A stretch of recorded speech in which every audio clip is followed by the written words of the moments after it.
Merci à tous et merci à vous tous parce que depuis hier, nous sommes au cœur de ce secteur de la transition énergétique avec vous tous les acteurs de ce sujet passionnant. Et à présent, on va évoquer la transition énergétique au cœur de la stratégie des entreprises. Alors si je le reformule un peu autrement, j'aurais envie de dire, passons à l'échelle que toutes les entreprises, que l'ensemble des entreprises développent, assurent, accélèrent en matière de transition énergétique. Donc pour en parler, moi j'ai l'immense bonheur d'accueillir à cette table ronde Madame Corinne Lepage qui va nous rejoindre. Je vous propose de venir ici. Monsieur Nicolas Perrin, directeur du pôle RSE de Enedis. Marine Lebihan, qui est responsable et impact de EcoWater. Et Pierre-Yves Burlot, qui est directeur développement durable de Séché Environnement. Alors merci à vous tous. Moi, je voudrais peut-être en une phrase vous demander, je sais que notre temps est un peu contraint, mais vous demander, Madame la Ministre, puisque si vous le voulez bien, je vous propose d'ouvrir un peu cette table ronde et nous dire comment, à votre avis, cette transition énergétique au cœur de la RSE des entreprises est-elle effectivement au cœur de la RSE des entreprises? Déjà, de votre point de vue, est-ce que c'est vraiment le sujet phare, le sujet prégnant et pourquoi, comment? Et peut-être cela suffit-il d'être au cœur de la stratégie RSE d'une entreprise? Qu'en pensez-vous? N'y a-t-il pas sur ce plan de la durabilité, puisque c'est bien de cela dont nous avons tous ensemble parlé, la durabilité et cette capacité à croiser les enjeux dans un monde de plus en plus complexe et par rapport à la nécessité absolue d'être sur des enjeux à la fois sociétaux, sociaux, environnementaux, économiques et en connexion avec la nature. Ce matin, on en a encore et heureusement beaucoup parlé de cette nature qui est si précieuse. Madame la Ministre, qu'en pensez-vous? Quelle est votre vision? Merci beaucoup de la question. 2 points. La première, c'est une excuse parce que j'ai un train, donc je serai obligée de partir après avoir pris la parole. Et le deuxième, c'est un grand remerciement à toute l'équipe de 5T et Myriam en tête pour ce formidable bol d'oxygène que vous nous avez donné depuis 48 heures. Je veux dire que dans le monde anxiogène dans lequel nous sommes, de voir toutes ces initiatives, ces jeunes et ces moins jeunes qui se mobilisent, qui trouvent, qui avancent, qui ont des projets, et ça marche. C'est un ballon d'oxygène extraordinaire, donc merci infiniment. Voilà, alors maintenant, 2-3 mots sur la question que vous m'avez posée. Quand on s'est parlé, je vous ai dit, transition énergétique, non, et au cœur de la stratégie RSE, non. Alors pourquoi ? Parce que, je l'ai déjà dit hier, mais je le redis, je pense qu'on n'est pas du tout dans une transition énergétique. Je pense qu'on est dans un immense bouleversement. La transition implique du temps, on n'en a pas. Applique un point A à un point B, on ne sait pas quel est le point B. Et par conséquent, c'est quelque chose de beaucoup plus profond qu'une transition, grande transformation, et je dis hier, révolution, ce que vous voudrez, mais transition, ce n'est pas assez. Deuxième point, c'est au cœur non pas de la stratégie RSE de l'entreprise, mais au cœur de la stratégie tout court de l'entreprise. Ça ne se limite pas à la RSE. La RSE telle qu'on l'a vécue jusqu'à il y a 2-3 ans, c'était pour beaucoup, je ne dirais pas pour tout le monde, il ne faut pas généraliser, mais enfin, dans la plupart des cas, c'était une belle opération marketing menée par le service communication de l'entreprise qui s'en occupait. Voilà. Mais ça ne touchait pas au cœur des choses. Aujourd'hui, quand les uns et les autres nous travaillons sur ces sujets-là avec les entreprises, c'est avec le CEO, c'est avec le COMEX, c'est pas avec la direction RSE seulement. Ça veut dire qu'elle n'y est pas, mais pas seulement. Parce que le sujet, il est devenu absolument incontournable. Et une entreprise, on parlait de, je ne sais plus, quelqu'un rappelait la parole du président de la République qui avait dit que son mandat serait écologique ou ne serait pas. Une entreprise qui n'a pas conscience de la transformation du monde dans laquelle elle vit, c'est une entreprise qui va mourir à court terme, moyen terme ou long terme, selon ce qu'elle fait, mais elle va mourir. Elle n'a aucune durabilité. Voilà. Donc c'est pour ça que je me suis permis de vous dire, quand on s'est parlé, à mon avis, c'est pas la bonne formulation. Alors, est-ce que cette prise de conscience est générale? C'est la deuxième question que vous m'avez posée. Bah, je ne crois pas, parce que si elle l'était, comme aurait dit M. de la Palisse, on n'en serait pas là où on est. J'entendais ce matin, avec quand même quelques stupéfactions, un des intervenants expliquer, c'était à propos des barges, je crois, des bateaux sur la Seine qui livraient le béton, qui proposaient des solutions soit au même prix, soit plus cher, mais avec une plus grande durabilité, etc., et qu'il n'avait pas en face les réponses qu'il attendait. Donc je crois que non. Alors ce qui s'est passé cet été, à mon avis, est un bon coup d'accélérateur, beaucoup d'électricité pour beaucoup de gens, parce qu'ils ont compris. Puis là, il va falloir prendre des décisions rapides sur les questions énergétiques. Mais jusqu'à présent, très franchement, ce n'était pas généralisé. Je pense que ça va le devenir. J'ajouterai un dernier point pour être brève et laisser du temps à mes collègues et puis que vous puissiez tous aller déjeuner. C'est que c'est les entreprises qui ont su anticiper dans leur transformation, qui deviennent autonomes, qui gagnent. Les entreprises qui ont su anticiper, qui aujourd'hui produisent leur propre électricité, ont mis en place des solutions de sobriété énergétique. On en connaît quand même un certain nombre. Ben, écoutez, le problème pour elles, il est quand même beaucoup moins grave qu'il ne l'est pour ceux qui n'ont strictement rien fait du tout et attendu que ça se passe. Et c'est eux les gagnants, mais ce que je viens de dire est généralisable à toutes les entreprises au regard de leur marché, pas seulement de leur fonctionnement. C'est-à-dire que ceux qui ne font pas des analyses de marché, on vient de nous dire, parler de... C'était très intéressant la dernière table ronde sur... elles étaient toutes passionnantes, mais celle-là, sur les questions du temps, de la prise en compte du temps. Il est clair que si ces données-là ne sont pas intégrées immédiatement dans le projet de l'entreprise, dans la vision de son marché, des produits qu'elle va développer, des clients qu'elle va avoir, des moyens que ses clients vont être à même de pouvoir mettre sur la table, il n'y a pas beaucoup d'avenir. Voilà, donc c'est vraiment, me semble-t-il, le sujet qui va entraîner tout le reste. Je terminerai en disant qu'il n'y a pas que le climat. Il y a le climat parce qu'on a ça dans la tête avec l'énergie, mais les sujets biodiversité et santé humaine sont indissociables. Il faut toujours avoir présent à l'esprit qu'on gère les trois, et quand on fait de la RSE dans une entreprise, on s'intéresse aux trois. Voilà, merci. Et peut-être, puisque je profite du moment où vous êtes encore avec nous, dans votre propre cabinet, puisque vous êtes avocate, vous dirigez un cabinet avec des équipes, avec une structuration d'entreprise. Qu'est-ce que vous faites vous-même? Parce que écoutez, ça commence peut-être par soi-même. La RSE, c'est bien cela. C'est comment l'entreprise, dans sa responsabilité, s'occupe de ces sujets. Alors, charité bien ordonnée commence par soi-même, c'est bien connu. Écoutez, nous avons été le premier cabinet d'avocats à être entreprise à mission. J'en suis extrêmement fière. Et donc, effectivement, nous avons commencé, comme tout un chacun, avec notre bilan carbone. Puis ensuite, avec la stratégie qui allait bien pour se donner un objectif de moins 45% pour 2030, dont je ne sais pas très bien comment on va le tenir parce qu'on n'est déjà pas trop mauvais. Mais enfin, on va faire des efforts pour essayer d'y parvenir. Et ça amène effectivement d'abord à travailler avec les équipes. Et même dans mon cabinet, je peux vous dire que tout le monde n'était pas enthousiaste en se disant, mais enfin franchement, dans un cabinet d'avocat, à quoi ça sert? Donc convaincre, faire un projet d'entreprise, se donner des objectifs et montrer à tous que on commence effectivement par s'imposer à soi-même un certain nombre de choses que nous nous imposons effectivement à nous-mêmes. Voilà. Et je pense que c'est un très bon exercice. Et puis, c'est pas facile.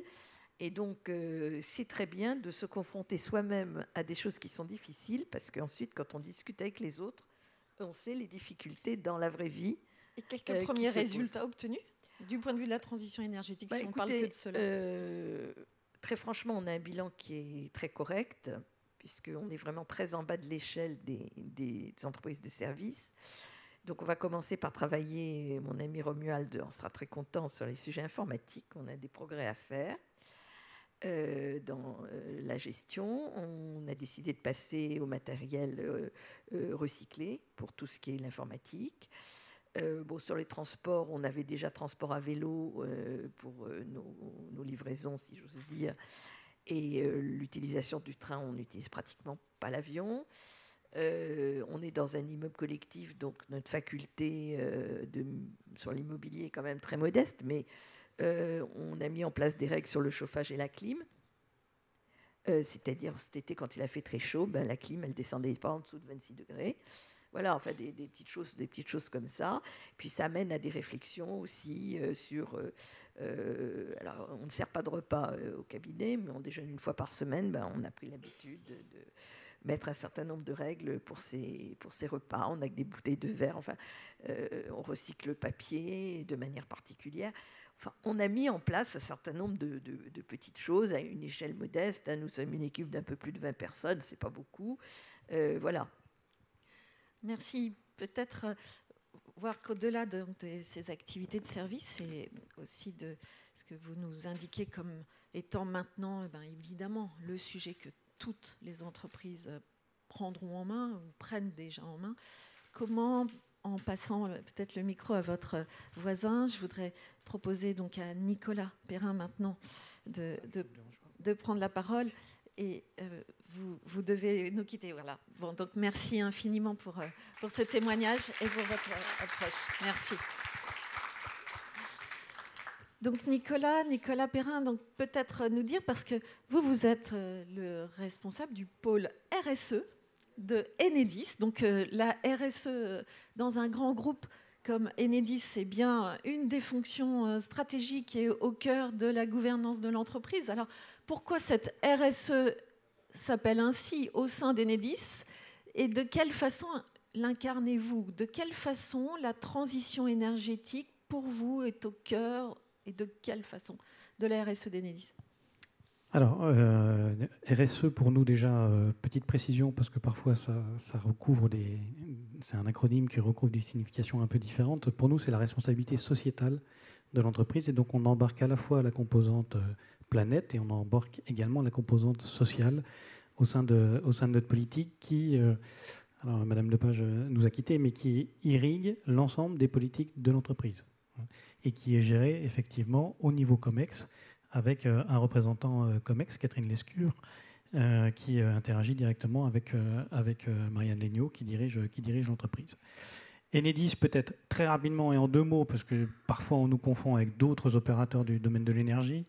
On est le distributeur d'électricité, donc on opère sur 95% du territoire, donc a priori on vous dessert majoritairement dans la salle et on vous achemine sur nos réseaux, enfin, sur les réseaux de distribution qu'on exploite pour les comptes des collectivités locales, le courant qui est produit par à peu près aujourd'hui 80 fournisseurs d'électricité en France. On opère 1,4 million de kilomètres. C'est important parce que ça renvoie sur des temps de cycle qui ont pu être partagés par un certain nombre de confrères dans les tables rondes précédentes. Ça renvoie à des temps de cycle et à des modifications dans un univers VUCA qui ne sont pas toujours simples à adapter. C'est-à-dire que les logiques de planification dont on a parlé tout à l'heure et d'adaptation à des crises, il faut qu'on les opère sur 1,4 million de kilomètres de réseau et ce n'est pas toujours simple à réaliser. Au niveau de la stratégie RSE, nous, on a identifié 3 grands axes qui ne sont pas en toute honnêteté exceptionnels et qu'on recroise dans beaucoup d'entreprises. Mais je voudrais simplement préciser que je vais vous présenter un peu la stratégie RSE, mais je vais vous présenter un peu une analyse RSE en double matérialité, c'est-à-dire à la fois ce qu'on fait et à la fois comment on contribue également à la transition énergétique, mais également écologique. On est tout à fait d'accord, puisque les événements de cet été montrent qu'on a un lien très très fort entre ce qui se passe sur le climat, mais ce qui se passe aussi sur la biodiversité, les moyens de production, les consommations et l'équilibre entre ces deux facteurs. Sur l'aspect planète, je ne vais pas tout vous détailler, il y a 3 points que je voulais partager avec vous. Il y en a un, forcément, c'est sur le carbone. Voilà, on émet, alors on est activité habilitante au sens des textes européens, donc on n'est pas dans le focus même. On émet quand même à peu près plus ou moins 4 millions de tonnes équivalent CO2 dans un bilan carbone qu'on a réussi aujourd'hui à rendre annuel et régional, ce qui nous permet de motiver les équipes en région pour pouvoir les impliquer dans l'identification des émissions de carbone. Et je peux vous dire qu'aujourd'hui, il y a beaucoup d'acteurs du management d'entreprise qui connaissent parfaitement leur scope 1, leur scope 2 et leur scope 3. Et savoir diagnostiquer, c'est déjà commencer à s'impliquer dans une opération d'amélioration. On travaille sur des solutions technologiques nouvelles, hein, donc on cherche avec nos partenaires à développer des groupes électrogènes à zéro émission locale, donc soit des groupes électrogènes à l'hydrogène, soit des groupes électrogènes à lithium-ion. On électrifie évidemment notre flotte de véhicules. Et puis on travaille aussi, c'est peut-être plus anecdotique, mais s'il y en a quelques-uns dans la salle qui sont intéressés, on en reparlera. On travaille sur des solutions free SF6. Hein. Le SF6, c'est l'hexafluorure de soufre. C'est un gaz qui est un peu magique pour les électriciens. Il est inodore, il est incolore, il a un pouvoir d'isolement et de rupture de l'arc phénoménal. Il a un petit inconvénient, il a un PRG 25 000 fois supérieur à celui du CO2. Donc forcément, on essaye de trouver des solutions technologiques avec nos partenaires qui permettent de changer le parc installé à l'occasion des renouvellements qu'on réalise. Dans ce pilier planète, on travaille également sur la résilience du réseau. Ça nous semble important. Qui dit transition énergétique et qui embarque transition écologique dit modification du climat. On entend souvent de grandes choses, de grands titres, notamment, vous l'aurez remarqué à l'occasion des publications des rapports du GIEC. Forcément, ça nécessite et ça nous interpelle sur un réseau électrique qui est particulièrement exposé aux aléas climatiques, de se projeter dans le futur sur quels sont les risques auxquels on est confronté. Finalement, le climat va se transformer. Il va se transformer comment? Est-ce que c'est plus de tempêtes? Est-ce que c'est plus de fréquences? Est-ce que c'est plus de neige collante? Est-ce que c'est plus d'inondations? Est-ce qu'on a des élévations sur les littoraux des niveaux de la mer et nous, des ouvrages implantés à disposition? Et donc, on travaille avec des laboratoires externes pour pouvoir modéliser les trajectoires GIEC sur le territoire métropolitain. Ça, c'est très important parce que ça drive nos politiques d'investissement sur des ouvrages qu'on construit pour à peu près 40 ans. Donc, c'est maintenant qu'on fait les choix pour dans 2060. Et puis, troisième point sur la planète, on travaille aussi sur des thématiques de circularité qui sont un peu nouvelles pour nous. Je ne vais pas vous le cacher. On avait plutôt un comportement d'industriel dans lequel on était plutôt on change et on renouvelle. On commence aujourd'hui à travailler sur des logiques de on renouvelle partiellement, on renouvelle uniquement ce qu'on doit renouveler, on récupère tout ce qui est encore fonctionnel pour pouvoir le réutiliser. La logique de ça derrière, c'est une logique de fonctionnement à l'économie financière, mais à l'économie matérielle, et puis une logique de diminution de notre carbone, puisque nos activités, les travaux et les achats de matériel font à peu près les 3/4 de notre bilan carbone. Deuxième pilier, ça a été abordé aussi par Madame Lepage. On n'a pas toujours été d'accord avec Madame Lepage. Elle est partie, je l'aurais dit si elle était restée, mais notamment sur le compteur Linky, on a pu avoir quelques désaccords. Mais là, on est d'accord. La transition énergétique ou écologique, elle devrait être juste. Et ça, c'est un point super important pour ce qui nous concerne. Et on doit notamment adresser toutes les thématiques de précarité énergétique. Et on a vu certains fournisseurs, pas ceux présents aujourd'hui, avoir des comportements parfois assez rapides, on va dire ça comme ça, avec leurs clients, et notamment la capacité à dire à leurs clients bah, c'est terminé, on ne vous assure plus de fourniture d'énergie. Et donc ça veut dire que nous, distributeurs, et pas qu'à des clients en situation de précarité, y compris à des clients qui étaient bons payeurs. Donc ça veut dire que nous, distributeurs, on doit aussi être un acteur qui doit permettre, notamment sur les clients les plus fragiles, d'accompagner des organismes spécialisés, notamment l'Observatoire national sur la précarité énergétique, pour pouvoir, grâce notamment à l'apport de la data Linky, cibler les secteurs géographiques sur lesquels les partenaires vont pouvoir opérer. Ce n'est pas le rôle d'Enedis, le régulateur ne nous a pas donné ce rôle-là, mais on a des données qu'on peut communiquer dans un cadre réglementaire strict avec un certain nombre d'acteurs, et ça doit pouvoir permettre de travailler sur les logiques de précarité. Dans cette thématique femmes et hommes, on a aussi une thématique d'engagement et d'embarquement. Alors ça a été dit aussi et sur la table ronde précédente. On ne fera pas la transition énergétique ou écologique à quelques-uns convaincus dans des cercles ou dans des bureaux parisiens. D'accord ? Il va falloir qu'on embarque tout le monde. Et tout le monde n'est pas toujours convaincu. Chez Hugo Lepage, mais je peux vous dire chez Enedis également. Donc on a commencé une opération de sensibilisation de l'ensemble de nos 38 000 salariés. On passe actuellement l'ensemble des salariés dans une animation que vous connaissez sans doute, qui s'appelle la fresque du climat, qui permet de sensibiliser aux enjeux. Ce n'est pas suffisant la sensibilisation, mais c'est déjà un premier pas. On a commencé ça il y a un peu plus d'1 an. On a déjà sensibilisé 19 000 collaborateurs. Donc on est là à fin août à la moitié de l'effectif. On va aller chercher la deuxième partie dans un deuxième temps. Et puis troisième point, ça a été évoqué également, notre politique RSE, elle adresse des thématiques territoriales, puisque ça ne se fera pas simplement du niveau central. Hein. Donc chez Enedis, on a toujours cette dualité entre le local et le national. Et donc on développe en région ce qu'on appelle des conseils de parties prenantes régionaux. On avait un conseil des parties prenantes national depuis 7 ou 8 ans, avec lequel on échange, avec lequel on recueille un peu la vision de la société civile pour pouvoir orienter nos politiques. On a décidé de décliner ça au niveau du territoire. Et donc les 25 directions régionales sont mandatées pour pouvoir mettre en œuvre, il y a à peu près plus de la moitié d'entre elles qui l'ont fait au début de l'été, qui ont déjà mis en place leur conseil de parties prenantes, avec des acteurs avec lesquels on n'a pas l'habitude de parler. Donc pas nos autorités concédantes, pas les collectivités locales, ça c'est des gens qu'on connaît, pas des fournisseurs, on les connaît également, mais des gens qui se sentent mobilisés sur les thématiques d'énergie, thématiques de desserte d'électricité, et qui ont des choses à nous apporter, et peut-être des visions nouvelles qui vont nous permettre d'enrichir nos modèles. Voilà. Merci. Je crois qu'on va, dans ce premier temps, s'arrêter peut-être là. Merci beaucoup, Nicolas, parce qu'on voit bien ô combien vous croisez finalement les enjeux, les sujets, avec cette approche effectivement territoriale particulièrement importante dans le cadre de votre modèle et de votre rôle. Peut-être passer la parole à votre voisine de façon à ce que Marine Le Bihan, qui est donc en charge de la question de l'impact chez EKAwater, nous fasse part en tant qu'elle, entreprise, je dirais de plus petite taille, entreprise émergente, hein, start-up qui a déjà fait un beau chemin. Comment, dans une start-up, cette question du modèle et de la transition énergétique, comment vous croisez, vous aussi, ces sujets? Alors nous, en tant que fournisseur d'énergie renouvelable, on propose à tous les particuliers et professionnels de France de l'électricité, du gaz et du bois renouvelable. Donc en fait, de par notre offre, on a cette thématique de transition énergétique. Et on est vraiment au cœur du système parce qu'on est fournisseur, donc on est habilité à accompagner toutes les entreprises dans leur démarche de décarbonation, avec justement un mix énergétique moins émetteur de CO2, mais aussi on a vraiment à cœur d'incarner un nouveau modèle qui allie business model et transition écologique. Donc l'enjeu, en fait, c'était pas de opposer les deux. Et c'est particulièrement facile pour une start-up parce qu'il n'y avait pas de modèle à faire pivoter quelque part, tout était à créer.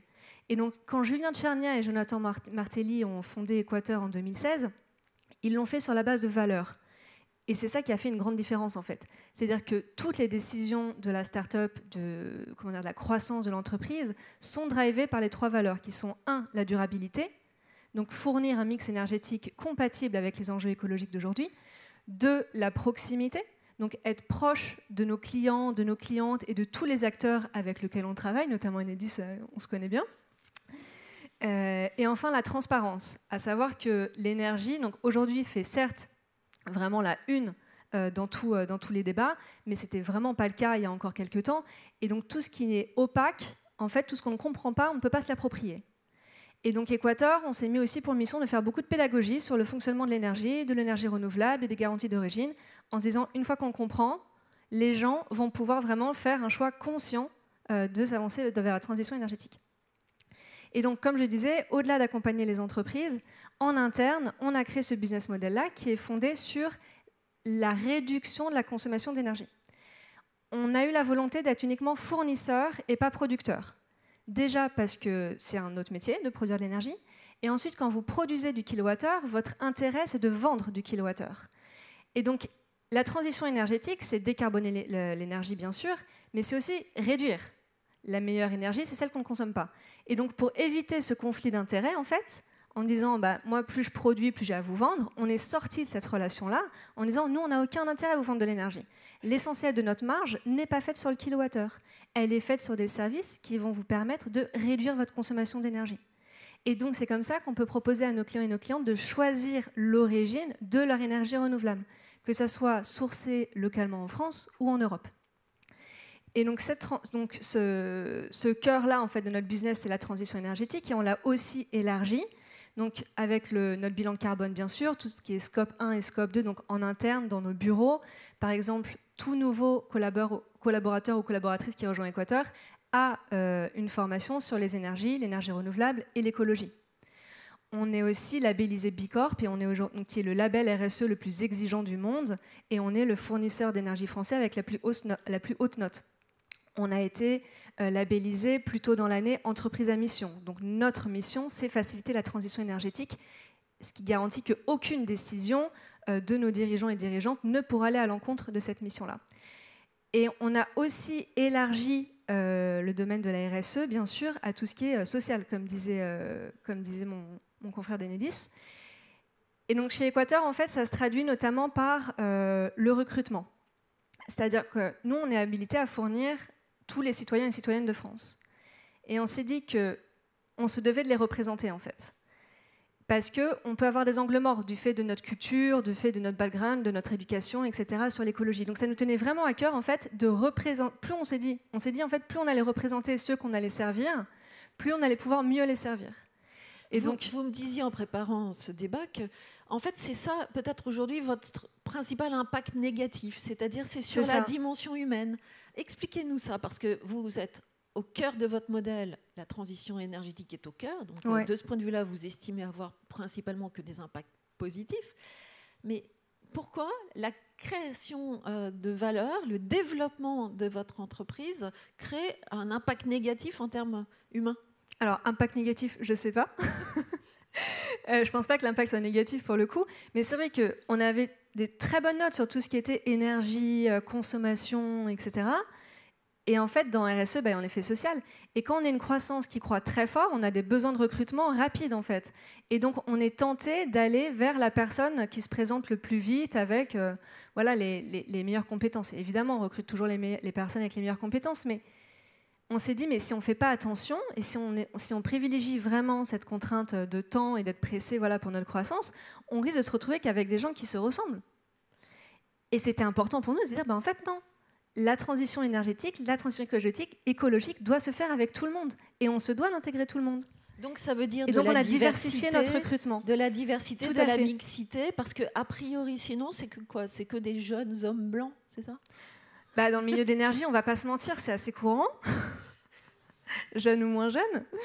Et donc, en fait, on a pris la problématique à bras-le-corps avec notre département de RH, mais aussi avec la direction. Parce que comme le disait Corinne Lepage, en fait, il faut vraiment que ça émane de la direction, parce que sinon, ça manque d'impulsion, en fait. Et donc, on s'est fait accompagner. Donc, on mesure notre empreinte Mixity, par exemple, tous les ans, qui permet de mesurer un peu notre diversité de recrutement. Et en interne aussi, on a mis en place des référents pour représenter le maximum de communautés. On garantit des espaces de parole en disant, personne n'a la science infuse à être toute seule, et que l'écologie, en fait, tout le monde la voit de manière un peu différente. Et quand on fait un nouveau service, un nouveau produit, il faut intégrer ces différents points de vue. Merci. Moi, je trouve ça tout à fait passionnant quand on a au cœur notre question de la transition énergétique, eh bien effectivement, votre modèle, c'est aussi de s'inquiéter de l'ensemble de ces impacts, quelles que soient les dimensions et sur tous les types de données. Et ça, je trouve que c'est un exemple extrêmement intéressant et parlant. Alors, si vous voulez bien, on va passer la parole à Pierre-Yves Burlot, qui est le directeur développement durable de Séché Environnement. Alors moi, ce qui me paraissait extrêmement intéressant, c'est que là, on ouvre sur un type d'entreprise. Là, on va parler d'un des acteurs référents dans le domaine des déchets. Pierre-Yves, pourquoi ce sujet de la transition écologique au cœur du modèle, au cœur de la RSE de Séché Environnement ? C'est même au cœur de notre nom, en toute transparence. Donc Séché Environnement, pour ceux qui ne connaissent pas forcément le monde du déchet, entreprise familiale constituée à 35 ans par Joël Séché, entreprise toujours familiale qui est dirigée aujourd'hui par son fils Maxime Séché, entreprise à caractère très industriel, française, avec une forte présence à l'international, notamment en Amérique du Sud, Afrique du Sud et Europe. On est 5000 collaborateurs, 750 millions de chiffre d'affaires. On est ce qu'on appelle une ETI, donc on est entre la PME et le grand groupe. Alors effectivement, ces questions environnement et plus largement d'impact pour le groupe Séché sont extrêmement importantes et elles dépassent le cadre simple du développement durable qui est mathématique ou de la RSE en général. Et je vais vous donner quelques exemples et je vais aussi faire le lien avec des thématiques énergétiques qui sont aussi l'objet de ces événements aujourd'hui. On est une entreprise de l'économie circulaire et comme beaucoup d'entreprises, comme toutes les activités humaines, on a un impact sur le climat. Pour donner de grandeur, nous c'est 1 million de tonnes d'émissions chaque année, directes, et donc on s'est engagé à réduire ces émissions.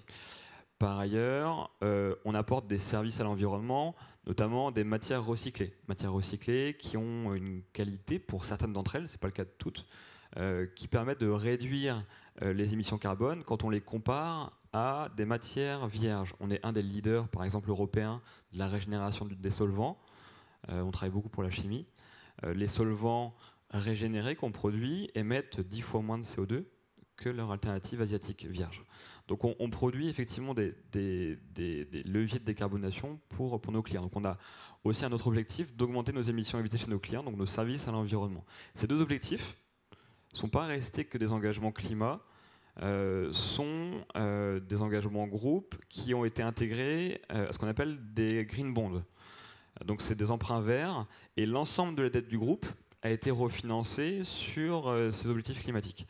Et ce qui montre en fait que les sujets environnementaux dépassent le cadre simple de nos activités RSE et l'ensemble du personnel, des directeurs, maintenant sont objectivés sur ces critères climat. Donc c'était juste un exemple. On a parlé du SF6, on est un des seuls acteurs en Europe à être capable d'inerter le SF6, c'est-à-dire de le détruire.